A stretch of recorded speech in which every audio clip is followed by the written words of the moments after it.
የአላህ Subhanahu Wa Ta'ala ታላቅነትና የሱን ፈጣሪነት የሚያስታውስ ልቦና ሁሉ ጊዜ የአላህን ክልከላዎች ለመዳፈር ነፍሱ እሺ አትለው በተለይ ደግሞ መልካም ስራን የለመደች ነፍስ እስከሆነች ድረስ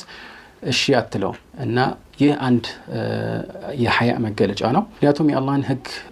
መተላለፍ በዚህኛው ዓለም ይሁን በሚቀጥለው ዘላለማዊ ዓለም ውርደትን የሚያከናንብ ስለሆነ በዚያ መልኩ ደግሞ ፍጡራን ዘንድ መታየት የሚያሳፈር ከመሆኑ አንፃር የዘዘንን ነገር መስራትና የከለከለን ነገር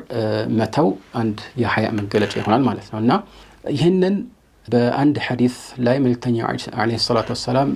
አብራርተውታል ምንም እንኳን ሐዲሱ ከሰነድ አንፃር ወዘግብ ቢኖርበትም ግን የተወሰኑ ዑለማዎች ቢያንስ ሰነዱ ሐሰን ወይም ደህና ሊሆን ይችላል እርስ በርሱ ይጣገናል ይላሉ ሌሎች ደግሞ ይሄ የእሳቸው ንግግር ሳይሆን በኢብኑ መስዑድ ላይ የቆመ መውቁፍ የሆነ ንግግር ነው ይላሉ በጥቅሉ ግን ያው መልእክቱ የትክክለኛውን የሐዲስና የቁርአን አስተምሮት የሚገጥም ነው እና በዚህ ላይ መልእክተኛው አለይሂ ሰላቱ ወሰለም እንዳሉ የተነገረው ነገር ምንድነው استحيوا من الله حق الحياة الله سبحانه وتعالى ማፈር በሚገባው መልኩ እፈሩ አሉ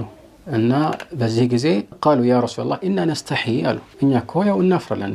ማለት እንዲሁ ልቅ ሰዎች አይደለንም ማለታቸው ነው እና በዚህ ጊዜ መልእክተኛው አለይሂ ሰላቱ ወሰለም እሱን አይደለም እምለው አሉና ይህ እንግዲህ በትክክል የሐያን መገለጫ አንድ ሰው ማወቅ የሚችልበትን መመዘኛ የሚያሰፈር ነው እና ያው ቀጥታ የሳቸው ንግግር የሚሆን አብዱላህ ኢብኑ መስዑድ ንግግር ይሄንን የሚያንጸባርቅ ነውና ምንድነው ተብሎ ሲጠየቁ ምን አሉ من حفظ الرأس وما حوى والبطن وما وعى وتذكر الموت والبلا فقد استحيا من الله حق الحياة የሚል እናገኛለን እና አንድ ሰው ራሱንና በውስጡ ያለውን ማለት አስተሳሰቡን ፍላጎቱን በአጠቃላይ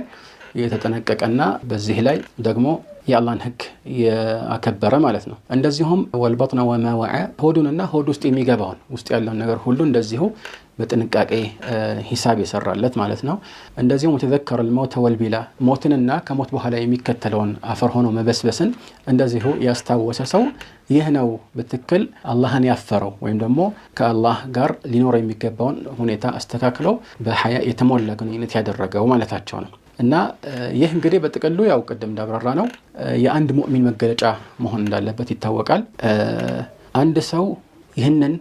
መላበሱ የአላህን ህግጋት ማክበሩና ክልከላዎችን መጠንቀቁ በአንዳንድ የተፍሲር ሊቃውንት ዘንድ እንደ ሐያ ተቆጥሮ የተወሰኑ የቁርአን አንቀጾች ተብራርተውበታል ለምሳሌ في سورة الأعراف الله سبحانه وتعالى ولباس التقوى ذلك خير እንዳለ ይታወቃል يا بني آدم قد أنزلنا عليكم لباسا يواري سوآتكم وريشا ولباس التقوى ذلك خير يتقوى يا الله ፍራቻ የዚህ ልባስ ያ የተሻለ ነው ይላል አላህ Subhanahu Wa Ta'ala እና ይሄን አስመልክቶ ከአልሐሰን البصريና ከሌሎች እንደተወራው ይህ ሊባሱ ተቅዋ የተባለው አልሐያ ነው አሉ ከዚህ አንፃር ነው እንግዲህ አንድ ሰው ሐያ የሌለው ከሆነ ልክ ልብስ እንዳለበሰ ሰው እንደተራቆተ እንደሚቆጠር አንዳንዶች የገለጹትና ከአቡበክር الصديق ከተወሩ ወይም ደግሞ እሳቸው በተደጋጋሚ ይሉት እንደነበረ ወይም የራሳቸው ባይሆን እንኳን ብዙ ጊዜ ያዘወትሩት የነበረ ስንኝ እንዳለ ይወራል የሌሎችም እንደሆነ ተወርቷል ብቻ ይሄን እንደሚሉ ተወርቷል እና ምን ይሉ ነበር وإنني لأرى من لا حياء له ولا أمانة وسط القوم عريانا እኔ አማና እና ሐያ የሌለው እነዚህ ሁለት መልካም መገለጫዎች የሌሉትን ሰው በሰዎች መሃል እንደተራቆተ ነው የምቆጥረው ይላሉ እና ይሄኛው ያው ወሊባሱ ተቅዋ ذلك خير የሚለው ተርጓሚ አንድ ትክክለኛ ተርጓሚ እንደሆነ ያሳያል ምንም እንኳን ያው ከዚህ ባለፈ በጣም ብዙ የተፍሲር ሊቃውንት ያሳልፏቸውና ከዚህ ይበልጥ የታወቁ ተፍሲር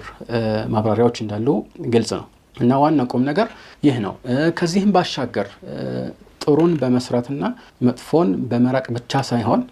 ሰዎች መሃል ስንሆን በብዛት የሚያሳፍረን ስራን ራሱ حتى ወንጀል ባይሆን ራሱ ብቻችንን ስንሆንም ራሱ አላህን አፍረን መተዋችን የኢማን አንድ መገለጫ እንደሆነ የሚያሳዩ ነገሮችን እናገኛለን ለምሳሌ أصحاب السنن እና الإمام أحمد የዘገቡት የበህዝ ኢብኑ ሐኪም عن أبيه عن جده የተወራ ሐዲስ አለ እና በዚህ ሐዲስ ላይ አውራቱና ማንአቲ منها وما نذر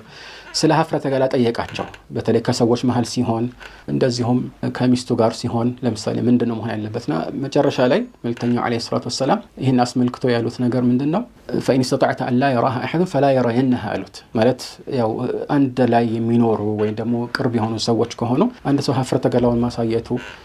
ወይ መገለጡ እንዴት ይታያል ጥያቄ ሲቀርብላቸው ነው ያሉት ከዛ በኋላ ምን የሚል ጥያቄ ቀረበላቸው فإذا كان أحدنا خاليا አንዳችን ብቻውን በሆነ ጊዜስ ማንንም በሌለበት ጊዜ ለምሳሌ ምን ማድረግ ይተበከበታል ሲል መልእክተኛው አለይሂ ሰላቱ ወሰለም በዚህ ጊዜ ምን አሉ فالله تبارك وتعالى أحق أن يستحيا منه من الناس الله سبحانه وتعالى ከሰዎች የበለጠ ሊታፈር የሚገባው ነው አሉ እና ይህ ማለት ያው አንድ ሰው ብቻውን ሲሆን መራቆቱ ሁሉ ጊዜ እንደ ወንጀል ይቆጠራል ማለት አይደለም ነገር ግን ቢያንስ ምክንያት እስከሌለው ድረስ ይጠላል የሚለውን ነገር ያሳያል ያው ይሄንን ነገር እንደ እርም ያልቆጠርንበት ምክንያቱም አላህ Subhanahu Wa Ta'ala ምንም ነገር ከሱ የሚሸፈን የሚሰወር ነገር ስላልሆነ ነው እና ይሄንን ክልከላውን ቀጥታ ወደ እርምነት ያላሻገር ነው ከዚህ አንፃር ነው ማለት ነው እና ይሄ እንግዲህ አላህን Subhanahu Wa Ta'ala ማፈርን የሚያሳይ አድርገን መግለጽ እንችላለን ማለት ነው